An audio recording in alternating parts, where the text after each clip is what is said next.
Okay, I've been waiting since about 2015, 5 years, to make this video. I just didn't really know it back then. I'll get to that in a minute, but for now, this is the new Sony a7s III, and I'm going to give you my first impressions of using this camera after 3 weekends of shooting weddings.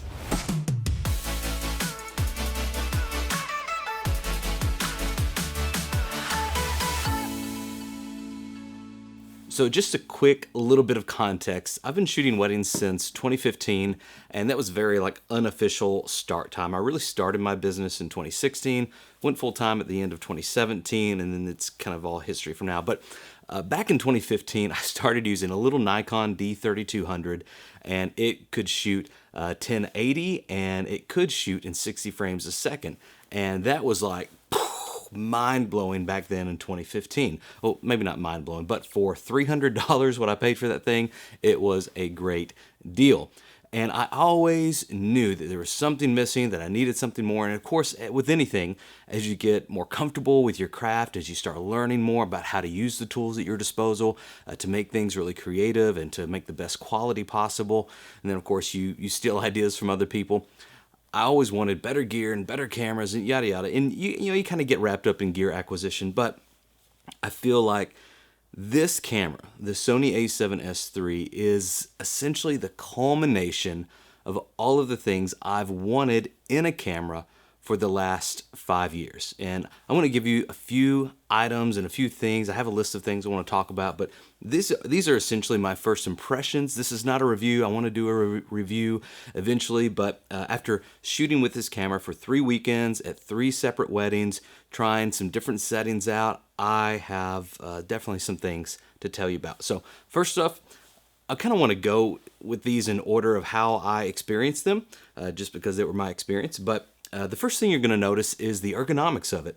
Whenever you pick this thing up, I immediately noticed that the handle felt much better, or the grip rather, what people call. The grip felt much better in my hands. My fingers are able to wrap around it a lot easier than the a7 III, and I've never been one of those people that ever complains or really pays attention to camera ergonomics. To me, it's a tool, so I'm like, okay, if you need a hammer, then get a hammer. It doesn't matter what it feels like to you. You need to get the job done, so just use the hammer. Kind of the same thing with the camera. It's a camera. Use the camera. Use the tool to get the job done. Just use the camera. It doesn't matter what it feels like in your hand. And so that's not a huge deal to me, but it is a nice experience to be able to pick up this camera. It feels a bit heftier, not heavy, it just feels a bit better, higher quality. And I noticed that from the buttons, just the tension in them, the tactile feel of everything. It definitely feels like Sony put a lot of attention into the details with how this camera feels, how the buttons press, and then of course how the screen looks, and we'll get to that here in just a few minutes. Okay, the next thing I want to talk about is the menu settings. I've already done a video walkthrough of the whole entire menu system, and while again, kind of like the ergonomics, I've never been a person who has got all up in arms about menu systems. I've used Canons, I've used Sonys, I've used Panasonics, and they all have great things, they all have little quirks, and it's really just what you get comfortable with and what you get familiar with that matters. And so regardless of whether it's a crappy menu or a great menu, if you spend enough time in it, you know the 5 or 6 things you're going to go in and change usually, and then you don't worry about all the rest of the stuff. But I will say that with this new menu system that Sony has integrated into the new Sony a7s III, it makes sense. It feels a lot more fluid, it feels a lot more intuitive, and it's just a lot easier to navigate. Plus, you have the touch screen now where you can go through the menus using touch navigation if that's your thing, and it just makes it for, again, a better user experience, much like the ergonomics. So Sony has 2 points for user experience so far with simply how it feels and how to navigate the menu. The third thing I want to talk about is the autofocus. The autofocus for eye and face detection. And I've never, even though the cameras I've used before have had face detection, I don't think the Sony a7 III had eye detection. Correct me if I'm wrong. I've never used it. But even the face detection in the Sony a7 III, I've never used it because I was never that impressed with its, one, it's just consistency and being able to depend upon that to not totally ruin your shot during the middle of a ceremony or during the middle of a father-daughter dance or something like that at a wedding. And so I've always simply resorted to using the autofocus on the Sonys, but using the medium spot focus. And I just touch the screen, I just tap the screen wherever it is that I want to focus. And that was a pretty good experience for me, coming from what I was at before with the Sony a7s II, where it didn't have a touch screen at all, and you had to click the buttons and move your focus point, and then click the button again to set it. And I thought that was an upgrade from what I was using before. So again, we kind of go through several renditions of that, but suffice it to say that the last 3 weeks, I have not been tapping this screen all over the place like I usually do. I've been able to leave it in wide autofocus mode, and it has been able to detect faces so well. There has maybe been one instance, and honestly I can't even remember what it was now. I just remember being surprised by it. But there was one instance where it didn't do what I wanted it to do, and it wasn't reading my mind. 99% of the rest of the time, it was reading my mind. It knew exactly what I wanted to focus on, and it would bring up all these boxes on the screen to where I could tell, okay, focus on that face or focus on this face. And as I'm tracking the bride down for the processional at her wedding ceremony, it tracks her face excellent. If I'm doing a wide shot and I'm going around with my gimbal getting a cool rotating shot, or an orbiting shot around the dance floor, it picks up on those faces. It doesn't lose the tracking. It is so amazing. And then of course, in addition to that, it has the more precise eye detect autofocus. And so at the beginning of the day, when I'm getting shots of girls getting ready and putting makeup on and doing all the little intricate, beautiful things that kind of add to that glamour of the wedding films that we like to produce, it has done an excellent job, and I'm super happy with it. It's kind of one of those things like, I can't believe I've used these cameras without that function for so long, but now I think I'm definitely going to be spoiled from here on out, because I love using it. Okay, the next thing I want to talk about is actually the stabilization. Whenever the specs came out for this, the spec sheet that I read actually said that the stabilization, the in-body image stabilization for the Sony a7s III was actually going to be a little worse than the Sony a7s II, and I thought that was kind of strange. But anyway, I think that was just some bad media that got out there, and Sony corrected that, and it was supposed to be about 5.5 stops, I think is what is advertised. But anyway, I wasn't that impressed by it. The Canon R6 and R5, they claim like 6 or 8 stops, something like that. I may be way off, but they claimed a lot better than what Sony was claiming. And anyway, after using this, it's noticeable. Like, I didn't even have to put them side by side. I noticed it in camera on the back of the LCD screen that this stabilization was much better than what I was used to in the Sony a7 III specifically, and especially the Sony a7s II. And so I'm very impressed by the stabilization. Of course, you have the option to choose between standard and active stabilization, and so you have a little bit of choice there whether you want to deal with that 1.1 times crop, which isn't a huge deal at all, or if the standard stabilization is good enough for you. One thing I am disappointed in, however, I was really excited about the stabilization method used with the metadata from this camera using the Catalyst Browse software. And I tried that a few times. One, the Catalyst Browse software isn't that user-friendly. It took me a while to figure out how to download it, actually, which sounds weird. It's a whole other story that I'm probably not going to go into. But after I started using it, it was kind of clunky, it was really slow, took forever to process, even like a 10-second clip. I think it took maybe about 5 minutes to process that 10-second clip, and I wasn't doing anything crazy. It was just like a tracking shot. But it took about 5 minutes to process that. And then when I saw it, after it was processed, I wasn't impressed with it. And so it's definitely something I want to test more and see if it was just that kind of shot that didn't really impress me, or whatever it was. But anyway, for now, I'm not going to be depending on that stabilization used in post with the Catalyst Browse software. I definitely want to do some more testing on it, but as far as first impressions go, I'm not impressed by it, but I want it to work. I want to believe in it. Hopefully Sony will come out with some software updates to make it faster and make it more consistent and just to make it all around better. So we'll see. Okay, so I have a confession to make. Confession time.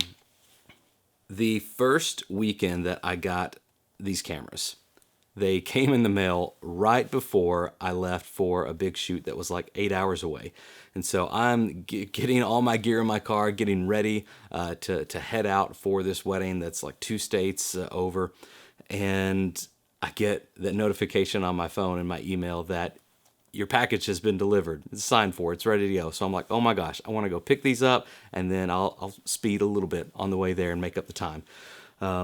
So I got them, and I remember seeing a video from Brandon Lee. Maybe some of you saw it as well, but he made the claim that he really enjoyed shooting in the picture profile off with the standard color mode. And so I didn't have a lot of time there in the hotel room to test out all of the different color profiles, and I knew that S-Log was supposed to be great, but I didn't have a lot of familiarity with S-Log or experience with S-Log. And so sure enough, we shot in standard color profile, color mode, whatever it's called. So we shot in standard that first weekend. And my second shooter and I kept looking at each other throughout the day, just like, oh my gosh, this footage looks incredible. If it looks this good on this small little, it's a good screen, but if it looks so good on this small LCD screen, how awesome is it going to look whenever we actually get into the computer and start editing it? And I mean, we were just blown away by how great it looked straight out of camera, no grading at all.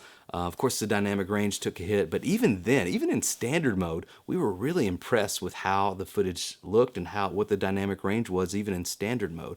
And so, first impressions here, you can take this camera right out of the box, slap any lens on it, keep it in standard profile, heck, even put it in auto. You're going to be really impressed with what comes out of this camera.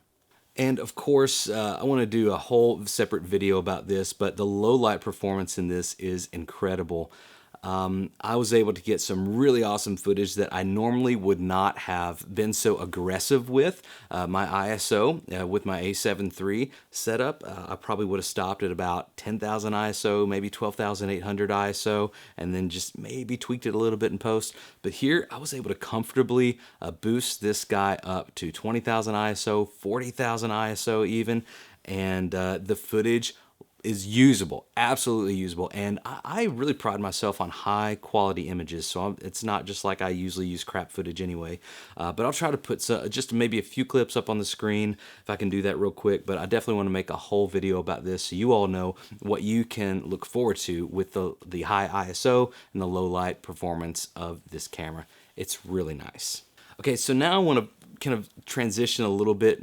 I hate to say negatives, but these are items that have maybe a negative connotation to them. So I wanted to save them to the last because I am really excited about this camera. But the first thing is the video formats, and not that it's a bad thing, but that very first weekend that I used it when we were shooting in standard color, we opted to shoot. We didn't have really high capacity storage cards. And so we opted to shoot in the xavc HS setting, which is the H.265 codec. And that really bogged down my computer. I have a pretty nice editing laptop, but it just crushed it. And so I had to wait to make proxies for everything. Anytime that I was trying to look at a file or trying to look at a clip where I hadn't made a proxy yet, it's like I had to kind of choose points on the playhead and just guess to what was going on. There's no way it was going to play back at all. It's not a super beefy computer that I have, but it's good enough to work with any of the other files I've ever used, but it definitely bogged down my computer. So my first impression is that's intimidating to me. I haven't shot in that codec since, but I'm getting a lot of great quality footage out of the typical H.264 codec, the xavc S 4K, and it's been great to work. I still use proxies just to speed up my workflow, but it's definitely a lot more usable for your computer and a lot more usable for your editing software. But for now, I'm staying away from the H.265 until either I upgrade my computer or maybe Premiere Pro makes some updates to make it easier to handle it. I'm not sure. And in the same vein is that I also noticed that whenever I brought my files, my clips into Premiere Pro from my File Explorer in Windows, the footage that I had was 422 10-bit, but whenever I went into Properties in Premiere Pro, it told me that the clips were 420 10-bit.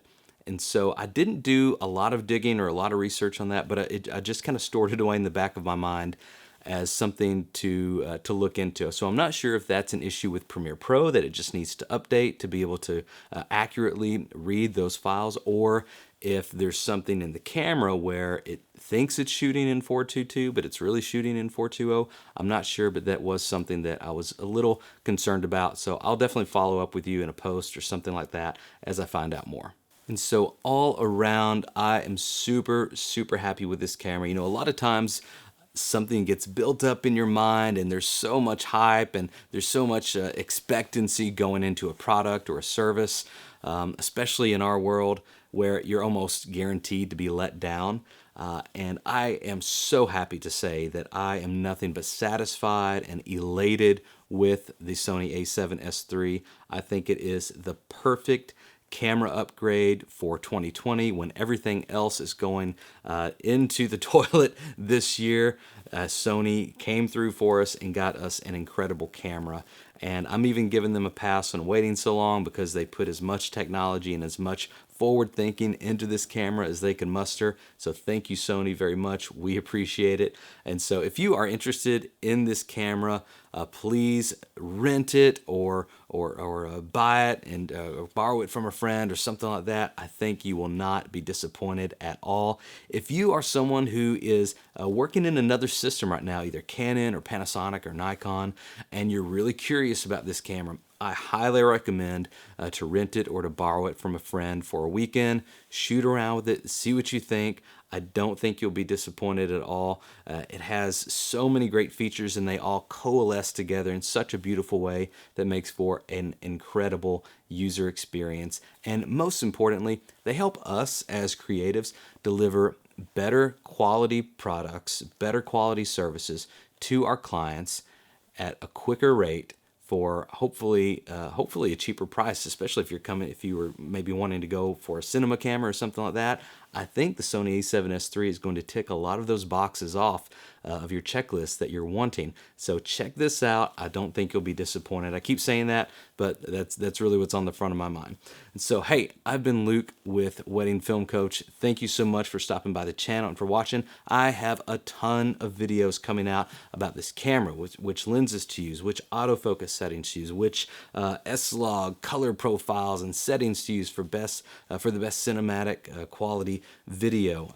Lots of stuff coming out. Let me know in the comments what you're curious about for this camera, and more specifically, if you are interested in this camera, go to freecameraguide.com and sign up for the free camera guide that I'm going to be releasing soon. As soon as I get to go through some more testing with this camera and really put it through its paces, I'm going to give out a free camera guide to everyone who gets on that list as soon as it is ready. Thank you so much for joining us today. You all have a great rest of your day, and I'll see you in the next video.